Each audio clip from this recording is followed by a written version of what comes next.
Thank you, everybody, for coming to the Aaron Torres Podcast YouTube page. If you could do me a quick favor, see that little subscribe button at the bottom of your screen? Go ahead, click that subscribe button. Really does help our channel grow, our audience grow, and I really do appreciate it more than you know. So click that subscribe button. Appreciate your support. Now, here's the video that you came here for. Did you see this Kayshon Boutte story of the last day or so? Okay, so let's get to this story because listen, this is so crazy. We absolutely have to talk about this. It is one of the craziest stories that I can ever remember. Listen, Torres can get a little cliche-ish at times. Torres can get a little hyperbolic at times. Torres can get a little over the top at times. But what I will say is, it is not often that I see a story that genuinely shocks me, but this is one. So Kayshon Boutte, okay. So this was a kid, for people who are like diehard college football fans. He was a kid, was at LSU, was recruited by Coach O, actually had a great freshman year in that COVID season of 2020, comes back in 2021, it all falls apart. That's the year Coach O is fired. And then, of course, he was a junior last season, the first year under Brian Kelly. And when Brian Kelly gets the job, you hear all sorts of the rumors and the cliches about, the locker room being fractured and some of Coach O's guys not really being the best locker room guys, blah, blah, blah. And I bring it up because Kayshon Boutte was kind of that guy that you always kind of heard, like, is he falling in line? Like Brian Kelly, it felt like every press conference was asked about him. And Brian Kelly would give he's figuring it out and we love him and we're happy to have him and all that good stuff. So I bring it up to very simply say that he had a very weird ending to his career. So by the time that the season ended, Brian Kelly was saying all the right things about, oh, this kid's figuring it out, da-da-da-da-da. And then before their bowl game a year ago, the school announced Kayshon Boutte is coming back, and everyone's excited. He's the leading receiver. This is so good. This is so cool, whatever. And then right before the bowl game, it was really weird. There was the public announcement that he was coming back. He gets the graphic. Everybody's excited. And then right before the bowl game, there's just a little statement that basically says Kayshon Boutte is not playing in the bowl game. He'll go pro. And it felt weird because it wasn't nearly as grandiose or as exciting as the announcement that he was returning. He publicly said he was returning, and then you find out that he's not coming back. There was a report that maybe something happened at the SEC championship game. I'm not going to speculate on that. If you're interested, you could go ahead and Google. But I just bring it up to very simply say, there was always something weird about kind of the way he left and kind of his relationship with LSU. Well, we may have gotten a little bit of information as to what happened, why he left LSU, and certainly why his production has been up and down over the last 2 or 3 years. And that is because our guy loves to gamble, apparently. Okay, listen, I'm not here to criticize anybody or make fun of anybody's vices, but when you hear the story that came out on Thursday, whatever today is, Thursday, about Kayshon Boutte, it is one of the craziest stories I've ever seen, okay? So he has to turn himself into authorities, and ultimately it is because of this. It is because over a 13-month stretch that started before he turned 21 when he was at LSU, Kayshon Boutte, are you ready for this? This is the most, people talk about Joe DiMaggio's 56-game hitting streak. That's got nothing on Kayshon Boutte. Kayshon Boutte, over a 13-month period from April 2022 to May 2023, placed over 8,900 bets via a DraftKings Sportsbook FanDuel account, okay? 8,900 over 13 months. My guy likes to get in on the action, okay? I'm not great at math. I try to do this back of envelope math. If my math is correct, that means over 13 months, he was averaging about 684 bets a month.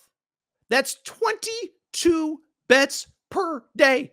I don't even know how you can bet that much, but that is what our guy Kayshon Boutte was doing. Couple interesting things here that are at least worth acknowledging. First off, he started doing this, he wasn't even 21. His mom opened up an account for him. Listen, I love my mom. My mom loves me. She listens to most episodes of the Aaron Torres pod. I don't even know what I would say, what my mom would have said if I was 20 years old saying, hey, mom, can you open up a FanDuel account for me? Can you help a boy out? I got this 6-leg parlay that I need. I got to get this in. Mom, can you help? Can you sign up? So that's one. Shout out, mom. You talk about do anything for your baby. Apparently, there's something to it. Two, this is the even crazier part. On top of that, on top of the fact that it was under 21, he signed up the account with the username Kayshon Boutte 1. Kayshon Boutte 1. Listen. I am far from somebody. I have a pretty simple life. Got my wife, got my dog, watch a lot of sports. Yeah, I'll make a bet here and there. I'll have a drink here and there. I'm not a big, over the top on anything guy. Yeah, yell and scream when I get in front of the mic, but I think I keep most of my vices relatively in check. Okay. But I bring it up because if you're going to do something dumb, you can't leave this kind of paper trail, and you don't sign up for a FanDuel account when you're under the age of 21 with your real name, especially when your name is Kayshon Boutte and you're probably one of one on the entire planet. If his name was John Smith, maybe it would have been fine. If his name was Bill Smith, whatever. But Kayshon Boutte won. But then here's the craziest part. This is the craziest part. This is the part that tripped me out when I saw this story, okay? Kayshon Boutte, this is wild. So as part of these bets, first of all, he bet on 17 college football games, 6 LSU games. But this was so interesting to me. He bet on himself in the team, his over receiving yards. So let me find this stat right here. In that Florida State game, which was the season opener, not just this past season, but 2 seasons ago, that was at the Superdome. He bet himself in the over of 82.5 yards and to score a touchdown. And so what's so interesting about this is if you watch that game, and 10 million people did, it was the Sunday night Labor Day weekend game that everybody was watching because there's nothing else on TV, okay? If you watch that game, he was seen multiple times on the sidelines, basically screaming at Jaden Daniels, who was, of course, the then quarterback, the Heisman Trophy winning quarterback. And you could tell he was pissed, and everybody just said, is it an attitude thing? Is it a this thing? Is it a that thing? Well, as it turns out, I think our guy was just trying to hit his over. You think you've had a bad day betting? Imagine betting on yourself and the guy does a future Heisman Trophy winner doesn't throw you the ball. Also thought this was interesting. The day after, because I remember tweeting about it. After that loss, which would have been Labor Day 2022, Kayshon Boutte removed all the LSU stuff from all of his social media. So we've seen everybody do that. When something bad happens, Kyler Murray wants to get a new contract, Deebo Samuel wants to get a new contract, they remove anything affiliated with their team. Kayshon Boutte did that after the Florida State game. And so I just bring it up because I'm sitting here wondering now, was he mad that they lost, or was he mad that the over didn't hit and that he lost his bet because Jaden Daniels didn't get him the ball? So this is a crazy story. I don't know what else there really is to add. The only thing that I would really say, and I think a lot of people know where I'm going with this, is that I think his NFL career is probably over, which kind of sucks. I mean, I was thinking about this. He was a 5-star prospect in the class of 2020, actually. He was a 5-star in the class of 2020. It's 2024, and his career probably is over. He gambled at LSU. Now, LSU has come out and said, we knew nothing about this. We've cooperated fully, blah, blah, blah, blah, blah. Same with the NFL and the New England Patriots. But he was also gambling in New England. He opened up an account in Massachusetts.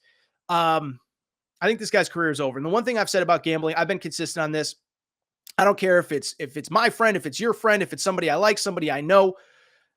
If you are caught gambling on NFL games as an NFL player, I really do not have very much sympathy for you, okay? Because basically, as I've said many times over, there are basically only 2 real rules if you're an NFL player that will really get you into tangible trouble if you're an NFL player. This is one. Don't do anything so stupid that you're ultimately going to end up in jail on game day, okay? If you don't do anything that ends you up in jail on game day, you're probably going to play. Now, obviously, it depends on, who you are and whatever. But the number 2 thing, so don't do something so stupid that you end up in jail. And 2, just don't bet on your games. Everybody knows you cannot do it. It is so obvious. We know what happened with Calvin Ridley. We know you cannot do it. The NFL takes this stuff so seriously, and they make so much money from the gambling companies that you cannot do it, because ultimately it puts the entire league at jeopardy. And I don't feel bad for these players. They all go through training. And here's the other part. They get a cut of this pie. All this advertising money that DraftKings comes out with, that FanDuel comes out with, that BetMGM, that Caesars, whoever, that goes into the players' pockets. Like they get a cut of all this revenue. So don't gamble. You know the rules. I don't feel bad, but I kind of do feel bad because I feel like his career is probably